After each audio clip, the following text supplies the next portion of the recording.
Hi there. There's a number of ways to play notes on the electric guitar which can make your playing a little bit more distinctive. There's nothing wrong with just playing with a pick and alternating between up and down strokes, and you can get a wonderful sound that way. Okay, very, very easy. If you use your fingers, you can get a slightly different tone.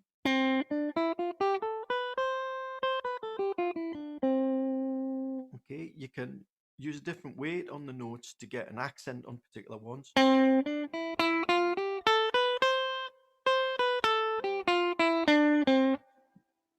Alter that. I changed the rhythm slightly there. Um, um, but when you're actually moving between two notes on the same string, you can use some alternative ways to sound the note, which can really enhance what you're playing. So I'm going to describe some of those. So the first one that I have is a slide. So to execute a slide, what you do is you play the first note, let it ring, and then you move your left hand to this position of the second note. Now, usually you need to keep the same finger there. So I'm going to use my first finger at the third fret on the second string, which is a D note, and I'm going to slide that up to the fifth fret, which is an E note. Now, that's how you execute it. You play the note and then you move your hand, and you have to have a fairly light touch so that you can slide along the string while still keeping the string in contact with the frets. That would be me playing a few. So I'm going to execute a few more here. So this time I'm going to play from the fifth fret of the third string, and I'm going to then fret the seventh fret, and then I'm going to slide up to the ninth, cross the strings onto the eighth, and then I'm going to slide from the 10th up to the 12th. Sounds complicated, but this is what it sounds like. Okay, and you can hear that the note's slightly different when you do that sliding, and there's a rhythm in it as well.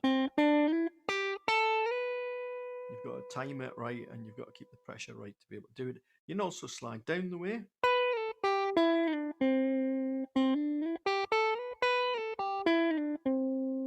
Okay, so that's your sliding technique. Longer slides can be more dramatic. So here I'm going to slide from the third fret on the second string, which is a D, up to G, which is at the eighth fret, still on the second string. Okay, so you can do that. The next technique I'm going to describe it's called hammer on, but if you're descending in pitch, it's called a pull off. And again, it has to happen on the same string. And how you do that is you sound the note, and then you use your left hand and you use an alternative finger to place it down sharply at the fret that you want to sound, and it's that makes the second note. So the first note you pluck, the second note is created by the left hand. Here's an example. I'm going to play the D at the third fret on the second string, and I'm going to hammer on to the E on the fifth string. So it goes like this.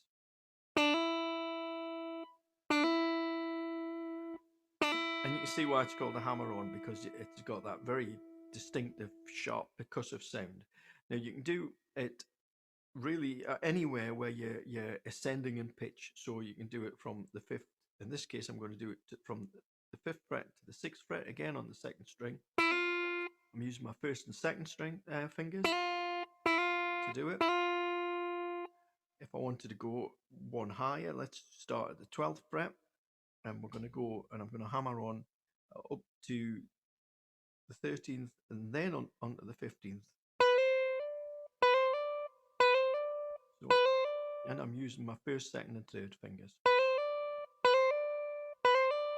Okay. The reverse of that is a pull off.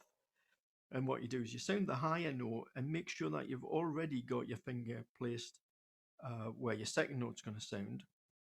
And what you do is you pull your finger sideways and you kind of almost pluck the string with your left hand finger after you've sounded. So you sound a note first.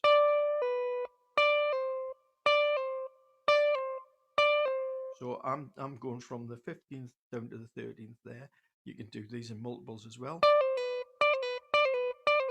So that's me going down to the 12th as well. So that's a pull off.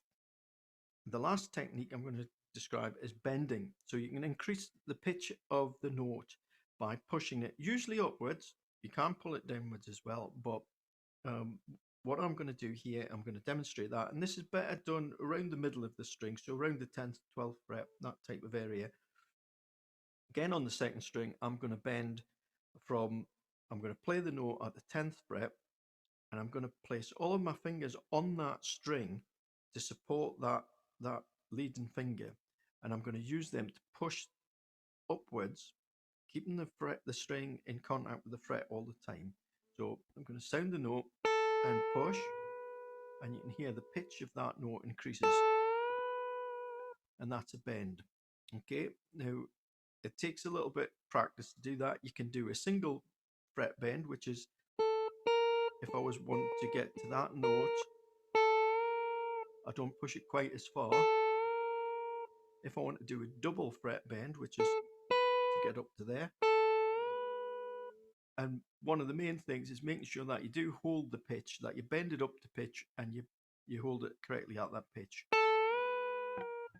Okay, you could hear I made a mistake there, and you hear the pitch dropped a little bit sooner than I wanted it to. Okay, I put a little bit of vibrato into that one. Now, with bending, there's some alternatives as well. You can do a simple bend, which is what I've just demonstrated. You can do a double stop bend, which quite is frequent in country music.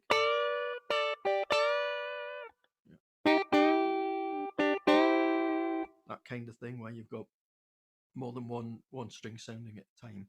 You can also do a bend and release, which is so you play the note, you bend up to a note, and then you return to the original. Okay, you can pre-bend. So what you do is you bend the string first, then you plug it, and you get that. Okay, so I'm going to just play a fairly simple line, and I'm going to demonstrate some of these techniques in it.